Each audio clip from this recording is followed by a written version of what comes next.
Welcome to Life is for Living. I'm your host, Kylee Buckley, and I'm here with David J. Riddell from the School of Living Wisdom. David, let's talk about truth therapy, about things that we say and how it affects us, and about tracing the lies of the things we speak and think. Well, we're looking at mental and emotional health when we talk about truth therapy. We're asking ourselves, are we telling ourselves the truth about this person, about this situation, and about ourselves? We're assuming that it's better to live in reality than to live in delusion. To live in delusion is a fool's paradise and often ends up in a kind of psychosis. And we don't want that. We want to stay in reality, deal with reality, and make the most of reality. But that means that we consider the narrative that we're holding in our own self-talk. What are we telling ourselves about ourselves, our abilities, our history, our past? What are we telling ourselves about the difficulties of today? And what are we telling ourselves about tomorrow and the future? Mm-hmm. Self-talk is what sets up our moods and our emotions, Kylie, and it's very difficult to actually be telling yourself one thing and feeling something quite different. The only time that happens really is if you don't actually believe what you're telling yourself. You're still loyal to something quite different, usually from history, usually from the past. You Mm-hmm. can get a parallel thinking going on whereby you're telling yourself you can do this, this shouldn't be so hard, you're popular, you're supported, you're successful. But at another level, your inner child or early mind is saying, yeah, I don't believe it for a moment. What about this experience? What about that person's words? What about this, what happened to you? And so you're almost faking it till you make it and then wondering why you're still not making it. And the answer is in the self-talk.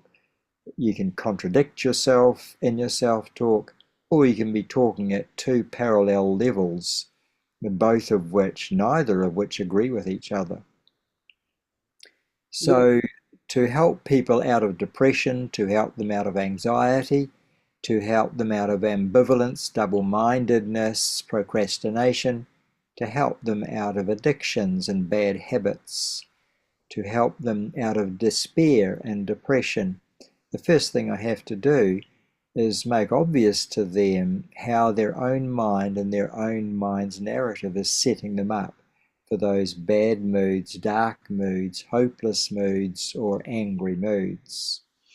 Moods unerringly reflect what we're telling ourselves, and unless we learn to change the record, unless we learn to change the tapes, unless we learn to change that narrative in our heads, moods are not easily going to shift. And we all know that moods over time become attitudes. And the scary thing is that those same moods become attitudes and then they become your character. Mm. As my dad used to say, if the wind changes, you'll be stuck with that face forever. Well, there's some truth in it when it comes to your attitude.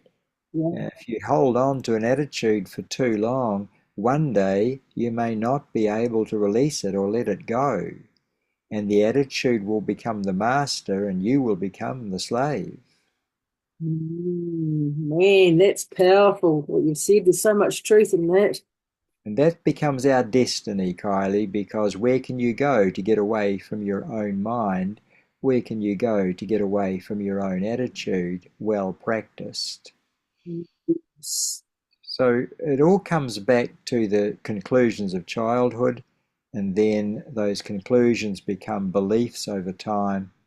Then those beliefs over time become a deep groove of self-talk and narrative, and those narratives set up our moods and our attitudes. And then in later life, the attitudes have become fixed and they become our character, and we can no longer change them. They are bigger than us, shall we say. And then finally, as Christ promised, our attitude becomes our destiny, which is probably why St. Paul adjured us that whatsoever things are good and pure and true and wholesome and have good report, we are to dwell on those things. Because did you know that every thought sets up a circuit in our brain until there are millions upon millions of circuits composing our attitude, all made up of the thoughts that we've dwelt on and the thoughts that we have habitualized. So we call living wisdom teaching your mind to become your friend, not by psychosis or positive thinking, but by learning to tell yourself the truth and by learning to reassure yourself. And in this way, everyone can have a sound mind and everyone can have a good mood and live in a good mood. Now, a good mood can also include some sadness or some grief, but a good mood does not include despair, and it does not include depression, it does not include panic or fear or constant anxiety. Those are not good moods.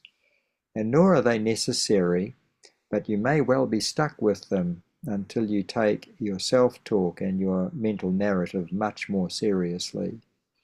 So living wisdom is a 2-week course to teach people to tell themselves the truth in every situation, and to learn how to push back when other people are dominating them, cornering them and disempowering them, but to push it back in such a way that they keep their dignity and that they don't become stroppy or aggressive themselves. Make sense? Yes, and you know what? Even if you do get a little bit older and you can see patterns in your life, they can be broken by going to living wisdom because I corrected things in my life. And Well, that's what we set up Living Wisdom for, really. There you go. That's one of the texts for Living Wisdom. And that's how the self-talk is changed by dwelling on those daily insights so that A, your mind becomes your friend, and B, you know how to respond to everybody, whether they're best friend or worst enemy, whether they're aggressive or procrastinating. You know how to respond to people, but most of all, you know how to reassure and talk back to yourself when your mind heads off in the wrong direction. Let me ask your audience this, Kylie. Where are you going to go when your own mind develops a mind of its own? What are you going to do when your mind develops a mind of its own and you can no longer control it? And it's going wherever the hell it pleases, and it's going into dark places, scary places, pessimistic places, places of fear and rage and anger and despair and depression.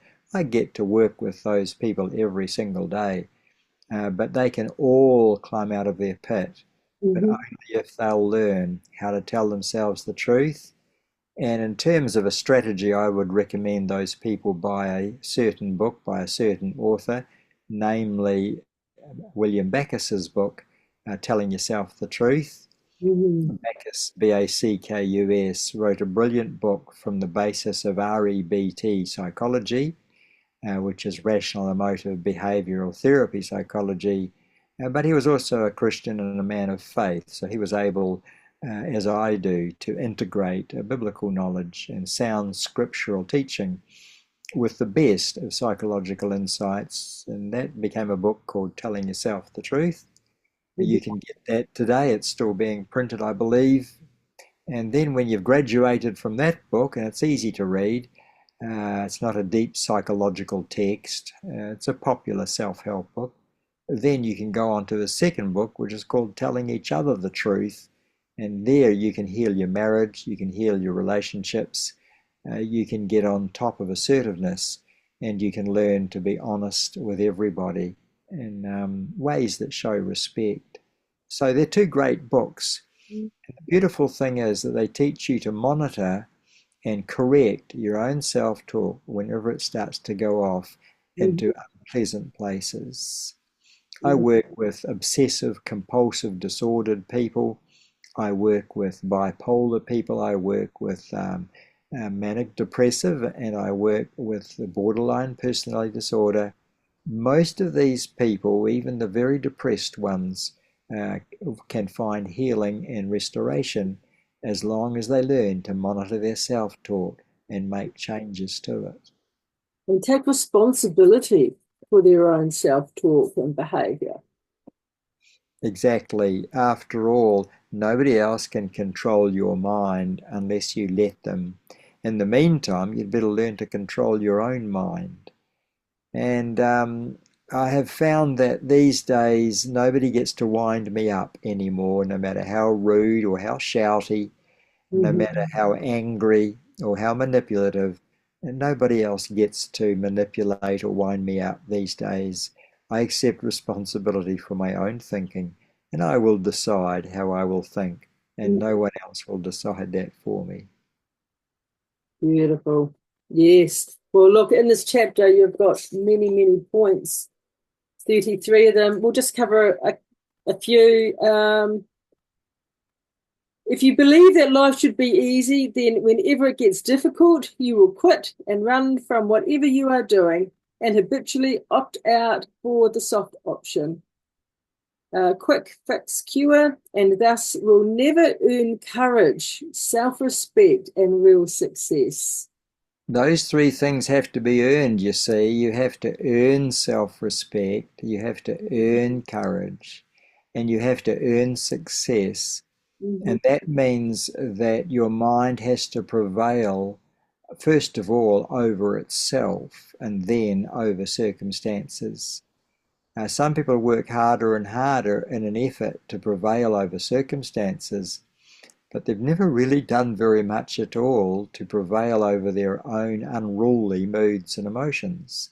As a result, they're great achievers, but their moods are terrible, and emotionally they're quite unstable.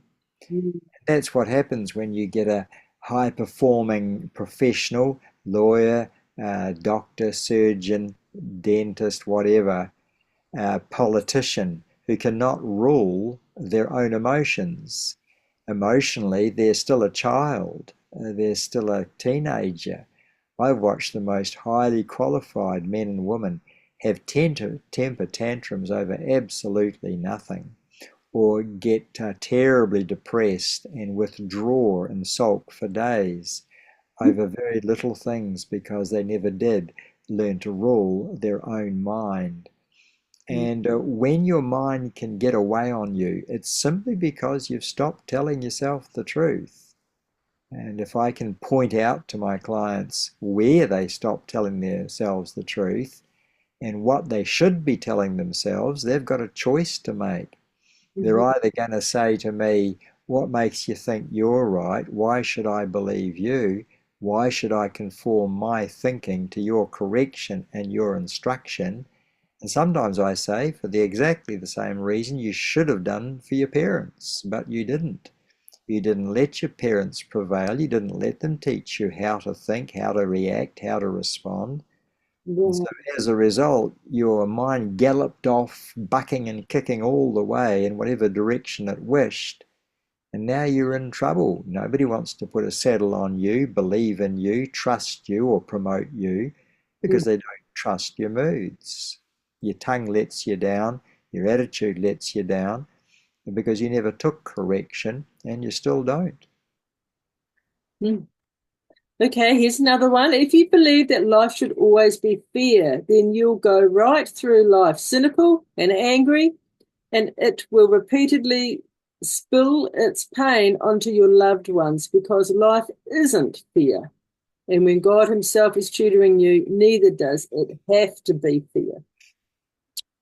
I discovered as a child that life isn't fair, but God is fair, because if God isn't just, then the whole of life is a very sick joke.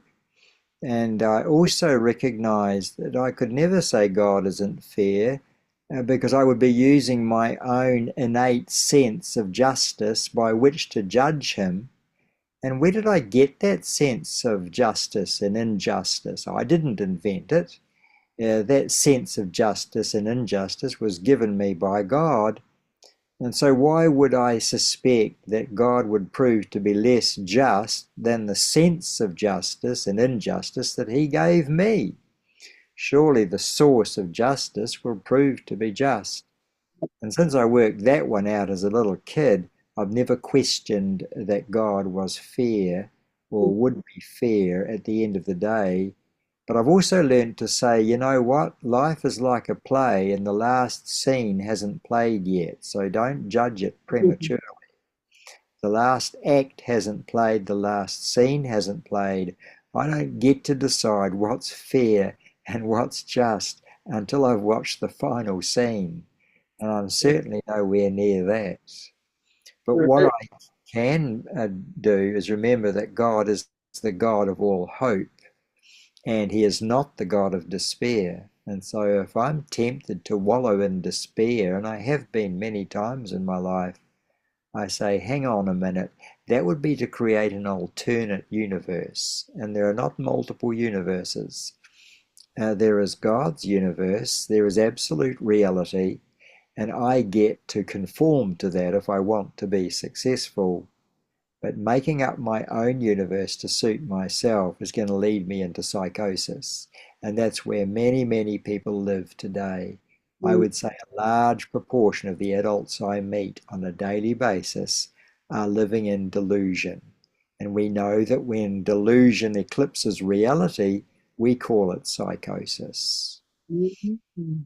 To give you some examples of this, it's so important that we tell ourselves the truth, because without it we go into denial. When we go into denial, the bills don't get paid, or we go into credit card debt that we can never climb out of, or we start getting intoxicated and wind up an alcoholic, unable to say no, or we become perverted and end up sexual addicts and unable to live clean or righteous lives and create chaos for ourselves, because that's what immoral sex is designed to do, create chaos. And I think as we tell ourselves the truth, we get fit and we get healthy, because we know that we need to be in shape, and round is not a shape. Round is proof that we're in denial. We're not taking sport or activity or exercise seriously. Now, those are just the shallows of living in delusion, Kylie, but they get very much deeper very quick. And eventually we're going to discover that we've got lung cancer, we've got cancer of any kind, we've got the inability to take up oxygen, we've got aerobic problems, we've got stroke, artery blockage, ischemia. We've got all sorts of stuff going on because we lived in delusion regarding our degree of fitness for years and years and years. And we stayed in denial rather than learning to tell ourselves the truth, that the body needs its daily diet of exercise and rest and minerals. Very true. Well, thank you for that. That's a lot to Other take in. thoughts? Yeah, there's a lot in that. Thank you, David. Somebody, just to close, somebody asked me once, do I have a brief definition of mental health? Because there's so much speculation on this, and I shot straight back. Yes, it's learning to agree with the mind of God. Mental illness has always got this one thing in common. It is in disagreement with the mind of God. Interesting, because He is truth. You say that a lot on this program. You must find it interesting. Yeah, what do I say a lot? Yeah. Interesting. That's why we're here, isn't it? It is. It is. Because Yeah. it's interesting. Oh, it's important. We have to renew our mind every day. You know, we should all be wanting to be a better version of ourselves tomorrow than what we are today. Life is for living because it's interesting. It's true. It's true too. Thank, Especially chatting thank with you. you. Thank Thanks, you. everyone. Bye now.